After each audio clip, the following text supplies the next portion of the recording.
I'm Amber Parkhurst, and well, I'm here at the Doris Campground telling you about 10 top things I like to do when I'm camping.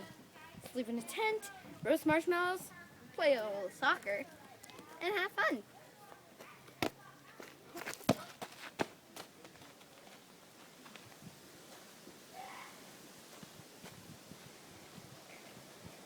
Some people like to camp with family or friends.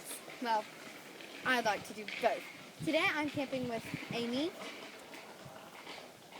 and my friend's Amy and her husband, and my mom, Mandy, and her husband, Daniel, and my dad, and my sister, and my brother, and my other brother. Not many people in here in the Doris Camp House. Just kidding. Tons. So many, I don't even know how to explain it. Some are like right over there, and some are right over there. Bathrooms are disgusting, except for way over there. They're good over there.